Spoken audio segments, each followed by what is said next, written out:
오늘 하나님으로 숨고르기 네 번째 시간이고요. 최선인가요? 라는 이 질문을 가지고 우리 함께 말씀을 잠시 좀 나눴으면 좋겠습니다. 질문을 통해서 좀 진행해야 될 것 같은데요. 오늘 제가 이렇게 설교를 좀 마무리를 아까 오후에 좀 이렇게 퇴거하면서 오늘따라 이렇게 질문이 좀 많구나 라는 생각을 했어요. 오전 내내 설교 때도 계속 질문을 던져 드렸던 것 같은데 저녁에도 똑같은 질문의 형태로 진행이 될 것 같습니다. 이런 질문 좀 시작해 볼게요. 여러분의 인생에 있어서 최악의 선택은 무엇이었습니까? 또 아니면 인생에 있어서 최선의 선택은 무엇이었습니까? 저의 최선의 선택은 저희 아내를 만난 겁니다. 그렇습니다. 그냥의 뭐라고 해야 되나요? 이 시간 끝나면 이제 집에 가야 되니까. 어쨌든 간에 머릿속에 생각해 보십시오. 최선의 선택과 내 인생에 있어서 최악의 선택이 무엇인지 한번 생각해 보시기 바랍니다. 그리고 이렇게 좀 질문해 볼게요. 성경에서 찾아봤을 때 내가 생각하기에 최선의 선택은 무엇이었을까? 그리고 성경에서 최악의 선택이라고 할 수 있는 것은 과연 무엇일까? 성경에서 찾아봤을 때 최선의 선택은 뭐라고 생각하세요? 이게 정답일까 아닐까 막 불안하시죠? 괜찮습니다. 이거는 답이 없습니다. 왜냐하면 내가 생각했을 때 그게 최선의 선택이면 최선의 선택이겠죠. 그렇죠?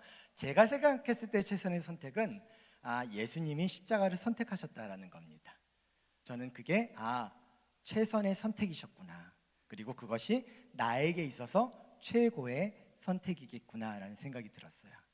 그렇다면 성경에서 최악의 선택이라고 할 수 있는 것은 뭘까요? 선악과. 그렇겠죠? 오늘 본문이 이 이야기이기 때문에 어떻게 보면 최악의 선택은 아담과 하와가 선악과를 따먹는 사건이 어쩌면 최악의 선택이지 않았을까라는 생각이 듭니다. 그럼에도 불구하고 우리 하나님은 그 최악의 선택을 최선의 선택으로 그리고 최고의 선택으로 바꾸시는 분이시기는 합니다. 선악과가 왜 중요할까요? 여러분, 선악과가 왜 중요할까요? 이게 중요하다는 생각은 해보셨나요? 이것 때문에 진짜 피곤해 죽겠네라고 생각은 해봤겠지만 이게 정말 중요하다고 생각해 보신 적은 있는지. 선악과가 왜 중요하냐면요, 선악과는 하나님께서 해도 된다고 했었던 수많은 것들 중에서 하지 말라고 한 유일한 한 가지입니다. 해도 된다는 것만 있다면, 잘 들으셔야 돼요, 다 해도 되는 거예요. 해도 된다는 것만 있으면 사실 다 해도 되는 거예요. 그렇기 때문에 그것을 결정하고 선택하고 진행할 수 있는 주체가 누구다? 바로 나입니다. 그런데 해도 된다는 것에다가 하지 말라는 것이 하나라도 들어간다면 그럼 그때부터는 내가 주체가 안 돼요. 그것을 하지 말라고 한 명령권자가 주체가 될 수밖에 없습니다. 다시 말해서 하나님께서 우리에게 선악과를 보여주신 것은 하나님이 창조주이시다라는 것과 우리가 피조물이다라는 것을 명확히 드러내는 것이 바로 이 선악과가 왜 중요한지에 대한 이유입니다. 그렇다면 선악과가 왜 중앙동산에 있었던 것일까? 왜 중앙동산에 선악과가 있었을까? 왜 그럴까요? 그건 하지 말라고 하신 유일한 것이라서 눈에 잘 보이는 곳에 두신 겁니다. 그러면 선악과가 그곳에 있으면 정말 유익할까요? 그렇겠죠. 매일 매순간 기억하게 해주고 확인이 가능하니까요. 하나님의 말씀에 순종하면 우리는 언제나 하나님 안에서 살아가고 있다는 것을 확인시켜 주기 때문에 그렇습니다. 우리에게 선악과가 꼭 필요하나요? 굳이 필요하겠습니까? 하지만 선악과가 필요하기보다는 선악과를 통해 내 삶의 기준, 잣대, 내 삶의 바로미터가 되어줄 하나님의 말씀, 그 명령이 필요했었던 겁니다. 해도 되는 것과 하지 말라는 것을 구분해야 하니 선택할 수 있는 기준이 필요한 거죠. 그래서 선악과는 기준으로 쓰였을 뿐입니다. 그리고 최악의 선택을 하지 않으면 그 옆에 뭐가 있었습니까? 생명나무의 혜택이 있음을 우리는 생각할 수 있게 된 것이죠. 자, 그렇다면 에덴 동산에 있는 열매 중에 선악과만 먹음직도 하고 보암직도 할 만한 열매였을까요? 이런 질문 들어보신 적 있으세요? 자, 창세기 2장 9절에 보면 이렇게 쓰여 있습니다. 여호와 하나님이 그 땅에서 보기에 아름답고 먹기에 좋은 나무가 나게 하시니 동산 가운데에는 생명나무와 선악을 알게 하는 뭐라고요? 나무 도 있더라 라고 되어져 있습니다. 말씀에서 보듯이 모든 것이 아름답고 먹기에 좋은 것들이었습니다. 유독 선악과만 달콤하거나 상큼하거나 그런 것은 결코 아니었었다라는 거죠. 자, 그런데 어떻게 됐습니까? 오늘 말씀에서처럼 결국 아담과 하와는 선악을 알게 하는 나무를 먹게 돼요. 그리고 아담과 하와는 하나님이 창조주라는 것을 인정하지 않게 되어진다는 겁니다.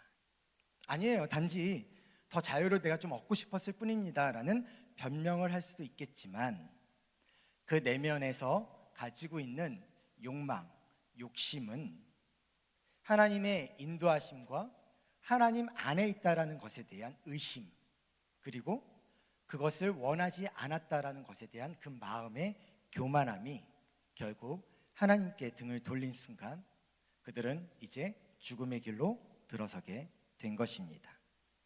사실 뱀과 여자의 대화에서요, 여자의 선택이 나빴던 걸까요?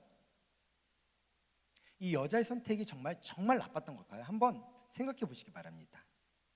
저는 이 여자가 선택했었던 것에 있어서 저는 최선의 선택이라고 생각합니다. 왜냐? 죽지 않는다고 하고요, 눈이 밝아져서 내가 지금 보고 있는 에덴 동산이라는 이 세상뿐만 아니라 또 다른 세상이 열릴 것에 대한 기대감이 생겼다라는 거죠. 이 에덴 동산이라는 먹음직도 하고 보암직도 한 아름다울 수 있는 수많은 과실수들이 있는 수많은 그 곳에서 그것뿐만 아니라 그 이상의 것이 열린다고 하니 얼마나 기대가 있고 소망이 있겠습니까? 더군다나 하나님처럼 되어서 선악을 알게 되므로 또 다른 것들을 채워갈 수 있다라는 마음이 생기면 저라면 이 선택이 아마 최선일 거라고 생각합니다. 어쩌면 하와는 자신과 남편 아담의 삶을 더 좋게 해줄 거라고 믿었었던 것 같아요. 그래서 하와는 자신이 현명한 선택을 했다고 굳게 믿었을 겁니다. 아담과 하와는 하나님 자리에 앉아서 스스로 선악을 판단하려 했습니다. 아담과 하와에게는 그 선택이 최선이었을지도 모릅니다. 어쩌면 뱀이 말했던 것처럼 하나님과 같이 되어 선악을 알 줄 하나님이 아실 거야 라는 것을 들었으니 아마도 하나님이 내 마음, 나의 이런 갈망함, 나의 이런 것에 대한 마음을 알아주실 것이라고 생각했을 수도 있습니다. 그러나 사실은 그렇지 않았죠. 그게 선인 줄 알았는데, 그게 최선인 줄 알았는데, 그게 자신의 욕망이었고 교만이었던 겁니다. 하나님이 아신 것은 그 안에 욕망과 교만이 있었다라는 것을 보신 겁니다. 결국 이들의 행동을 보면 자신들의 눈이 밝아져 부끄러워졌고 그런 그들의 결과는 무화과 나무 잎으로 가린 것뿐이었습니다. 야고보서 1장 15절에 이런 말씀이 있습니다. 욕심이 잉태한즉 죄를 낳고 죄가 장성한즉 사망을 낳게 됩니다. 하나님을 떠난 인간은 자신의 존재의 이유와 의미를 모르게 됩니다. 무지해진다라는 거죠. 삶의 방향을 잃은 채 숨어버리는 인생이 됐다라는 겁니다. 하나님과의 관계뿐만 아니라 모든 관계가 단절되고 말았습니다. 그러므로 지금의 우리의 눈에 겉으로 좋아 보이는 것에 대해서 내 지혜, 내 결정, 내가 결정하고 선택하는 것이 하나님의 지혜, 하나님의 선택보다 더 낫다고 생각한다면 어쩌면 나도 하와처럼 속고 있는 것일 수도 있습니다. 그래서 저는 이 대목에서 이런 기도 제목을 하나 좀 적어봤습니다. 그래서 나 자신과 가족들을 향해 좀 기도했으면 좋겠다는 생각을 했는데요. 주님, 우리 가족 우리 서연이가 보암직도 하고 먹음직한 최선이라는 생각 안에 자기 교만이 있음을 깨닫게 하옵소서. 이 선악과 사건에 대한 우리의 일반적인 질문은 이런 거겠죠. 주로 하나님 왜 선악을 알게 하는 나무를 만드셨냐요? 라고 물으면 하나님은 어떤 대답을 할까요? 내 마음이야 라고 대답할 겁니다.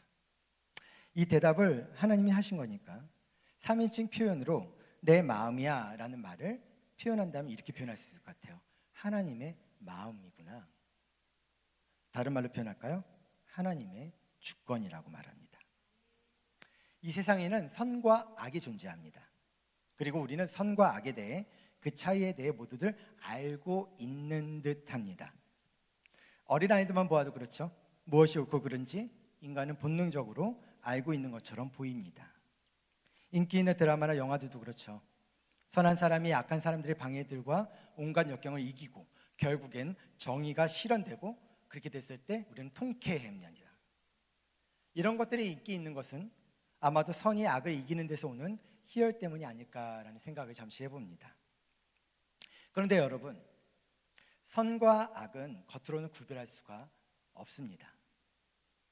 일단 우리는 무엇이 옳은 선택인지를 알 수 없어요. 그리고 그 선택이 가져올 미래도 알 수 없습니다. 내가 최선의 선택을 했다고 생각했지만 하나님 없이 선택한 것들은 결국 아무것도 채워지지 않음을 아마 경험하셨을 겁니다. 그리고 되려 늘 선택의 상황에서 갈등하며 깊은 번민과 후회하고 있었던 나를 경험해 보셨을 것입니다. 우리의 기준에 좋아 보이는 것이 반드시 선한 것은 아닙니다. 오히려 우리에게 해가 되고 슬픔을 줄 수도 있다는 거죠. 우리는 하나님보다 내가 더 잘한다는 착각이 선악을 혼동하는 삶을 나을 수 있게 한다는 것을 모릅니다. 인간의 시시각각 변하는 기호와 이익에 따라서 선한 것과 선하지 않는 것을 혼동할 때가 많다는 것입니다. 너그러움, 겸손, 정의, 우리 이런 것에 대해서 선하다고 얘기합니다. 이기심, 오만함, 잔인함, 교만, 그런 것들 우리는 악하다고 얘기하죠. 이렇게 구분하는 건 매우 간단해 보입니다. 죄를 악한 것, 죄의 반대를 선한 것이라고 구분한다면 간단해 보이겠죠? 하지만 그게 전부일까요? 히브리서 5장 14절에 보면 이런 말씀이 있습니다. 단단한 음식은 장성한 자의 것이니 그들은 지각을 사용함으로 연단을 받아 선악을 분별하는 자들이니라 라고 되어 있습니다. 이 말씀이 가지고 있는 의미가 무엇이냐? 이 말씀은 우리에게 선을 알아보는 분별력을 가지고 있어야 된다라고 강조하고 있는 말씀입니다. 살다 보면 가끔 이해되지 않는 일들에 대해 질문할 때가 우리는 있습니다. 누구보다 선한 영향을 끼치며 살았던 사람이 갑작스러운 죽음을 맞이했을 때 사실 우리는 쉽게 이해되지 않기도 하죠. 그럴 때 뭐라고 질문합니까? 주님, 왜 선한 누군가를 데려가시나요? 라고 질문합니다. 그리고 그것이 이해되지 않아 마음이 아플 뿐이죠. 그런데 저는 이 대목 안에서 이런 질문을 해보고 싶습니다. 우리 눈에 세상의 선함들 중에서 그 어떤 것 하나라도 먹음직, 보암직, 지혜롭게 할 만큼 탐스럽기도 한 것들에 해당되지 않는 것이 있을까요? 여러분, 세상에는요 하나님께 속하지 않은 선도 있습니다. 그리고 그것은 하나님께 복종하지 않습니다. 우리 눈에 선하게 보인다고 그것이 선이라고 최선이라고 할 수는 없다는 것입니다. 하나님께 복종하지 않는다면 그것은 진정한 선이라고 할 수 없습니다. 세상에는 대의, 선이라는 것으로 오히려 하나님과 대적하는 것들이 존재합니다. 때문에 우리가 선택한 최선은 하나님이 원하시는 선이 아닐 수도 있다는 말입니다.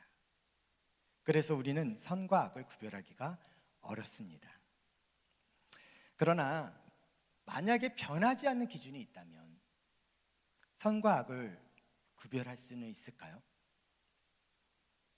우리의 생각, 우리의 기준, 우리의 가치관보다 궁극적으로 중요한 것은 무엇이냐? 하나님의 뜻, 하나님의 말씀을 기준으로 봐야 한다라는 것입니다. 하나님의 눈이 선과 악을 판단하는 기준이 된다는 겁니다. 그리고 선과 악을 구별하기 위해선 내 생각, 내 기준이 있던 자리에 어떻게 해야 될까요? 하나님을 모셔둬야 되겠죠. 하나님의 말씀을 기준으로 생각하는 훈련이 우리 안에서 끊임없이 반복되어지고 선행되어져야 할 부분입니다. 우리가 인간적인 선택을 하면 인간적인 결과를 얻게 될 것입니다. 하지만 하나님 중심의 선택을 하면 하나님의 역사를 경험하게 될 것입니다. 창세기 13장을 보면은요, 아브라함과 조카 롯, 이 롯은 선택에 있어 다른 모습을 보이는 것을 아마 대부분의 많은 성도님들이 다 잘 아실 겁니다. 아브라함은 하나님을 따라 본토 친척 아비 집을 떠났지만 롯은 안목의 정력을 따라 소돔과 고모라를 택했습니다. 아브라함과 헤어진 후에 롯이 하나님을 예배했다는 이야기는 사실 없습니다. 사랑하는 서영가족 여러분,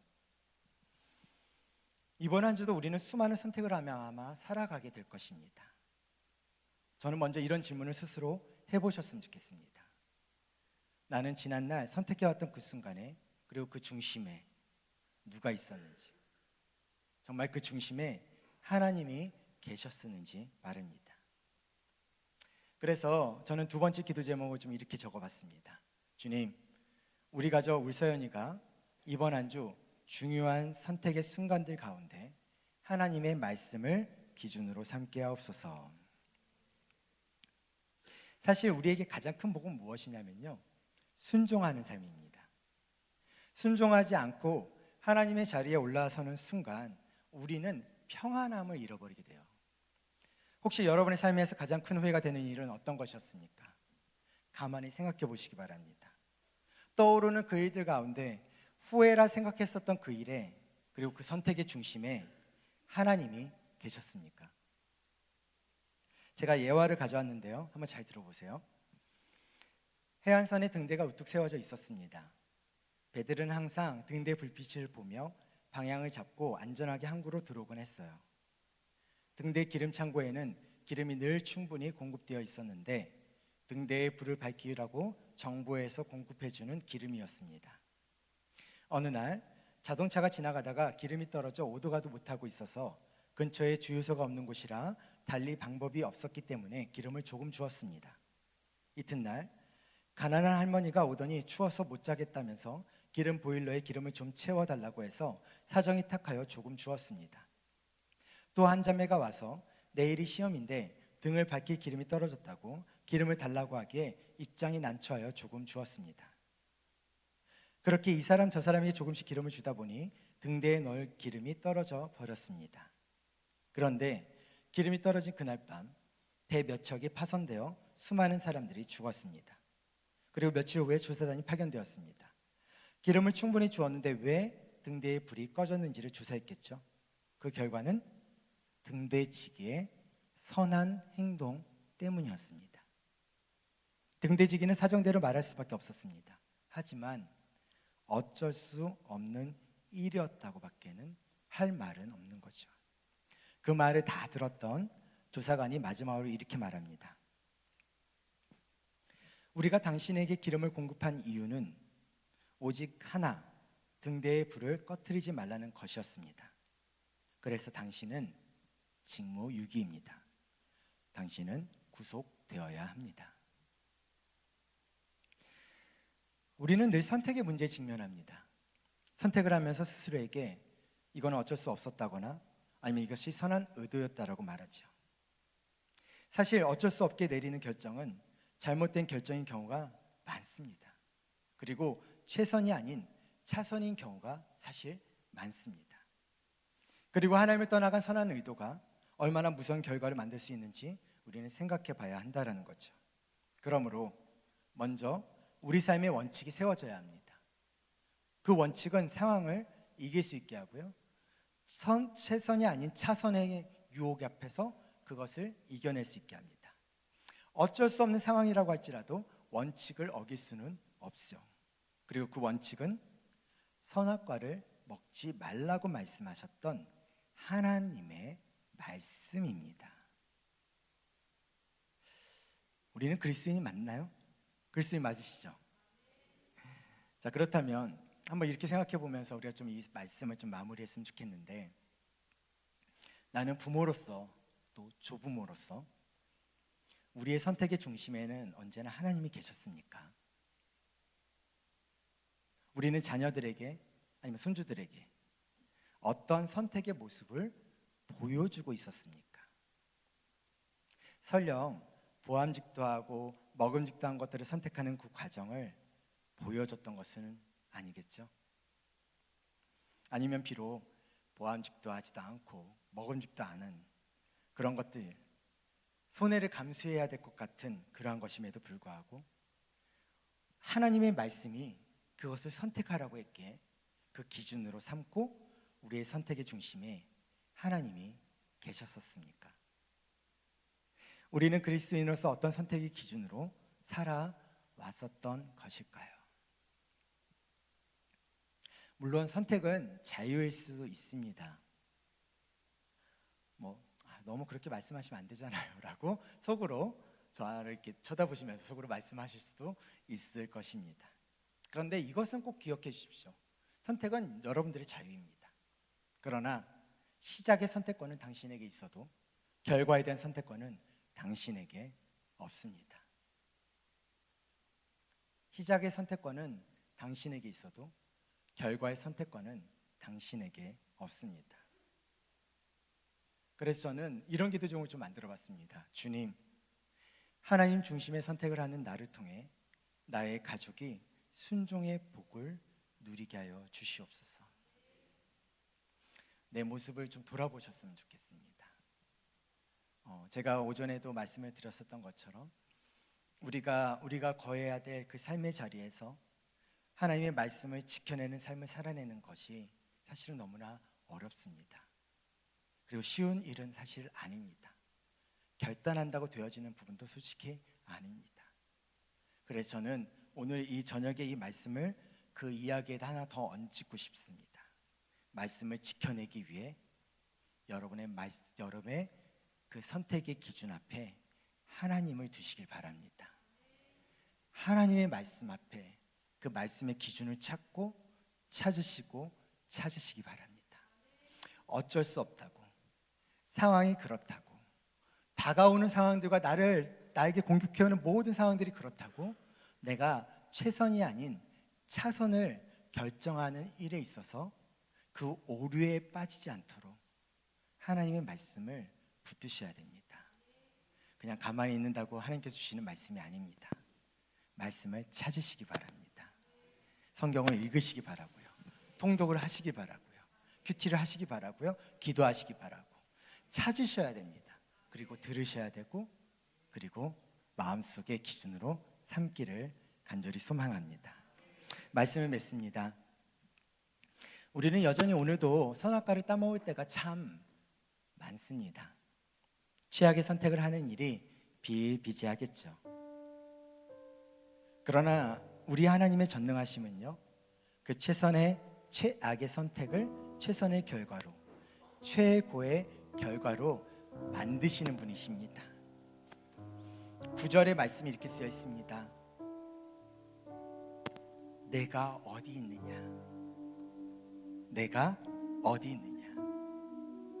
나는 너의 마음의 중심에 내가 거기에 있어야 되는데 왜 내가 어디 있기에 너는 지금 최악의 선택을 한 것이냐? 내가 어디 있느냐? 왜 찾으셨을까요? 용서하기 위해서입니다. 그리고 하나님의 사람으로 다시 일으켜 세워주기 위해서입니다. 수많은 죄를 짓고 살아가는 우리의 인생과 삶의 모습이지만 그럼에도 불구하고 그 주님은 여전히 우리를 그 최악에서 최선으로 최고로 바꾸실 분이시기에 그 주님이 우리 예수 그리스도를 통해서 그 최선의 선택으로 오늘도 우리에게 기회를 주고 계신다라는 것입니다. 그러므로 이제는 하나님의 말씀을 붙잡을 때 우리가 최악의 선택의 순간에도 멈추게 하시는 그 하나님의 인도하심을 경험하는 우리 서연의 영가족들 이 시간 이후부터 될 수 있기를 주의 이름으로 축원합니다. 자, 우리 이렇게 좀 같이 세 가지 기도 제목을 나눌 텐데요. 우리 먼저 좀 서로 이렇게 좀 격려했으면 좋겠습니다. 당신은 최선을 선택할 수 있는 성도입니다. 격려하겠습니다. 당신은 최선의 선택을 할 수 있는 성도입니다. 자, 두 번째 같이 격려하겠습니다. 최고의 하나님께 최선의 순종을 드립시다. 격려드리겠습니다. 최고의 하나님께 최선의 순종을 드립시다. 자, 우리 세 가지 기도 제목 다시 한번 좀 정리해 볼까요? 1번부터 같이 읽겠습니다. 시작. 주님, 우리 가족 우리 서연이가 보암직하고 먹음직한 최선이라는 생각 안에 자기 교만이 있음을 깨닫게 하옵소서. 아멘. 주님, 우리 가족 우리 서연이가 이번 한 주 중요한 선택의 순간들 가운데 하나님의 말씀을 기준으로 삼게 하옵소서. 아멘. 세 번째, 주님, 하나님 중심의 선택을 하는 나를 통해 나의 가족이 순종의 복을 누리게 하옵소서. 아멘.